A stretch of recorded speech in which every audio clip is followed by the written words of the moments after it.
Audio Jungle.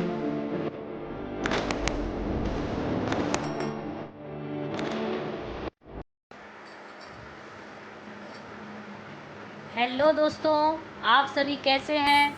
Welcome to the target social study world. So everyone, नमस्ते, राम राम, सत श्री अकाल। Welcome to the another video. आज हम करने जा रहे हैं मेडिवल हिस्ट्री, मध्यकालीन इतिहास का। आज का हमारा टॉपिक है अरबों का सिंध विजय।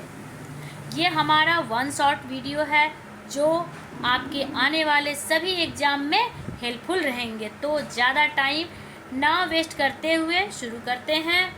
चलिए, अरबों द्वारा सिंध का विजय का विस्तृत वृत्तांत चचनामा नामक ग्रंथ से मिलता है। यह अरबी भाषा में लिखा हुआ ग्रंथ है। बाद में अबू बकर कूफी ने नासिरुद्दीन कुबाचा के समय में उसका फारसी में अनुवाद किया था। ठीक है। भारत में सबसे पहला मुस्लिम आक्रमण के नेतृत्व में हुआ था। अरबों के नेतृत्व में मुस्लिम आक्रमण हुआ था। इसी को इस्लामिक आक्रमण भी कहा जाता है। और इसका उद्देश्य क्या था? ये आक्रमण करने का उद्देश्य था साम्राज्य का विस्तार करना और धन की प्राप्ति करना, ज़्यादा से ज़्यादा धन बटोरना, इस्लाम धर्म का प्रचार करना और अपना साम्राज्य विस्तार करना। 711 ईस्वी में पहला प्रयास था, अब्दुल्ला नामक व्यक्ति द्वारा सफल नहीं रहा। 711 में जो ये प्रयास किया गया था इस्लामिक आक्रमण का, तो वो क्या हुआ कि सफल नहीं रहा पहला आक्रमण। दूसरा प्रयास क्या था कि बुंदेल के समय में भी किया गया था। 2 बार प्रयास किया गया था, दोनों बार ये क्या हुए, असफल रहे। अब्दुल्ला को कहीं कहीं बुक में देखिएगा लिखा हुआ रहेगा उबैदुल्ला। तो अब्दुल्ला या उबैदुल्ला पराजित होकर क्या हो गया, वो मारा गया। 711 में ही उसकी मृत्यु हो जाती है। सफल आक्रमण, ये दोनों तो सफल नहीं रहा। पहला प्रयास जो था वो अब्दुल्ला के नामक व्यक्ति द्वारा हुआ था और बुदेल के टाइम में हुआ था। तो दोनों ही वो प्रयास क्या हुआ, असफल रहा। अब सफल प्रयास क्या था, सफल आक्रमण क्या रहा कि मोहम्मद बिन कासिम का जो युद्ध था, आक्रमण था, वो प्रथम सफल आक्रमण था 712 ईस्वी में। 712 ईस्वी में ये सफल आक्रमण था। हरिश्चंद्र वर्मा के अनुसार 712 ईस्वी में ये प्रथम सफल आक्रमण रहा। मीर कासिम का आक्रमण और देवल का पतन। मीर कासिम का आक्रमण और देवल का पतन जो है 712 ईस्वी में ही हुआ।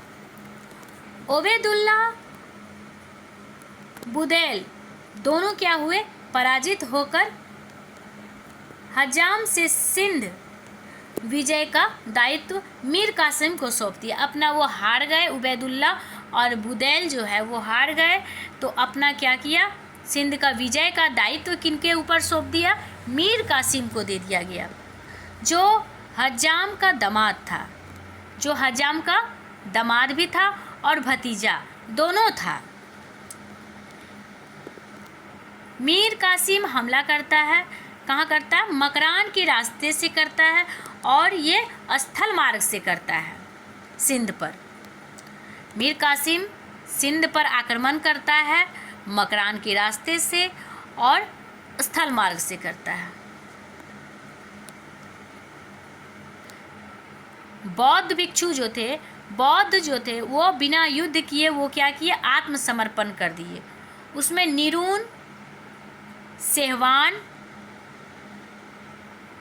और सेहवान जो थे, सेहवान थे दाहिर का चचेरा भाई थे, बजहरा का शासक था। बजहरा का शासक कौन था, दाहिर का चचेरा भाई। सेहवान छोड़कर जाटों के पास वो क्या किए, शरण ले लिया। सेहवान छोड़ दिए और वो किस जाटों के पास शरण लिए हैं, तो देखिए लिखा हुआ है नोट्स में मेरा कि बुधिया जाट के पास वो शरण ले लिए। अब क्या किए, सेहवान क्या करते हैं, जाटों पर आक्रमण करते हैं। शरण लिए कहाँ, बुधिया जाट के पास। दाहिर को क्या करते हैं, जाटों पर आक्रमण करके दाहिर मारा जाता है। इसमें दाहिर कौन था, बजहरा का शासक था।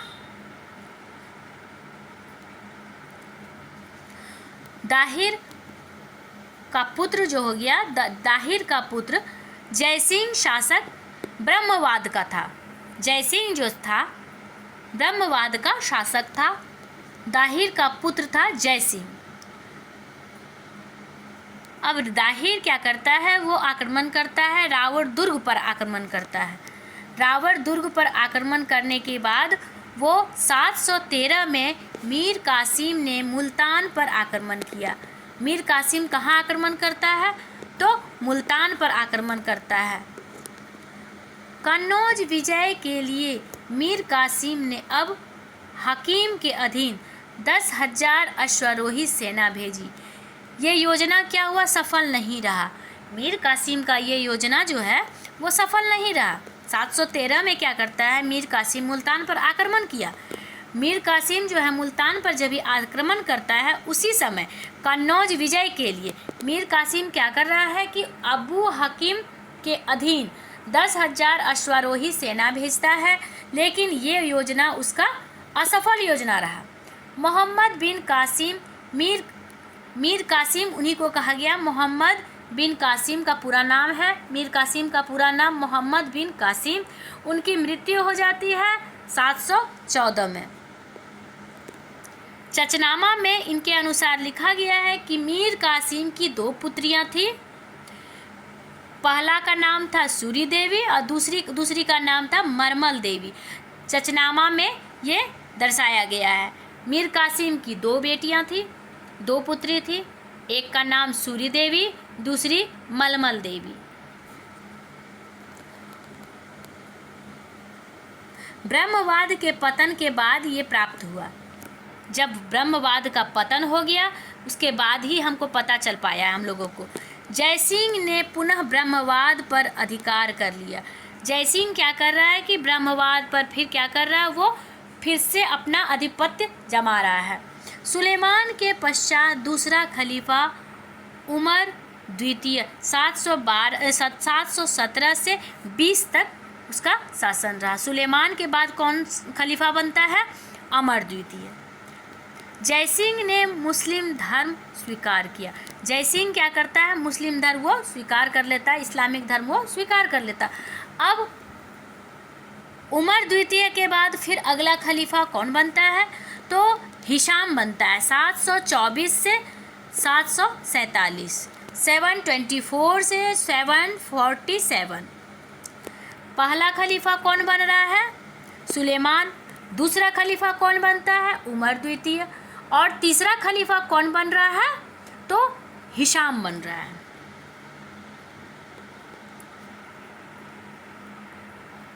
हिशाम जयसिंह ने इस्लाम धर्म त्याग दिया। जयसिंह क्या कर रहा है, वो इस्लाम धर्म को त्याग देता है। जयसिंह पहले इस्लाम धर्म कबूलता है, लेकिन फिर वो क्या करता है, इस्लाम धर्म वो त्याग देता है।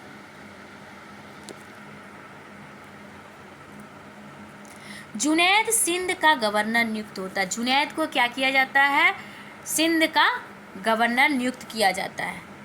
सबसे पहले कौन गवर्नर था, हिशाम था। उसके बाद कौन गवर्नर बन रहा है, जुनैद बन रहा है। सिंध का गवर्नर किसे नियुक्त किया गया, जुनैद को नियुक्त किया गया। जयसिंह को कैद कर मार डाला गया। जयसिंह को कैद कर मार डाला गया हिशाम के समय में। जब खलीफा हिशाम था तभी क्या किया गया कि जयसिंह को बंदी बना लिया गया और मार डाला गया 712 में।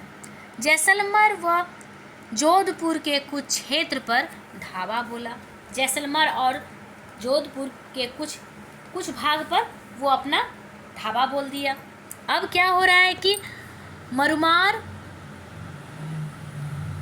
मालवा में उज्जैन, मरुमार और कौन कौन से देश पे, राज्य पे, क्षेत्र पे धावा बोलता है, जोधपुर के कुछ राज्य, जोधपुर का और जैसलमेर का कुछ राज्य, इंपॉर्टेंट राज्य कौन कौन सा, मरुमार, मालवा में उज्जैन, गुजरात के ओखा मंडल, अलकिराज और दक्षिण में भड़ोज बरवास जगह का नाम है।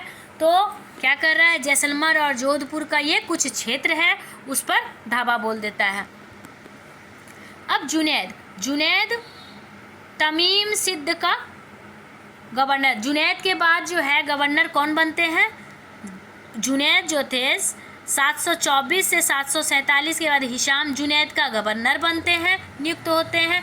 अब जुनैद के बाद गवर्नर कौन बनते हैं, तमीम सिंध का गवर्नर, तमीम जो है सिंध का गवर्नर बनते हैं। नागभट्ट प्रथम को भोज के ग्वालियर प्रशस्ति में मलेच्छों की उपाधि मिली है। भोज के ग्वालियर प्रशस्ति में नागभट्ट प्रथम को किसकी उपाधि मिली है, मलेच्छों की उपाधि मिली है।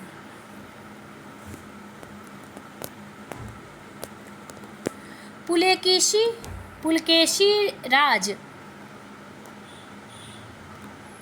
अवनिजाश्रय के नौसारी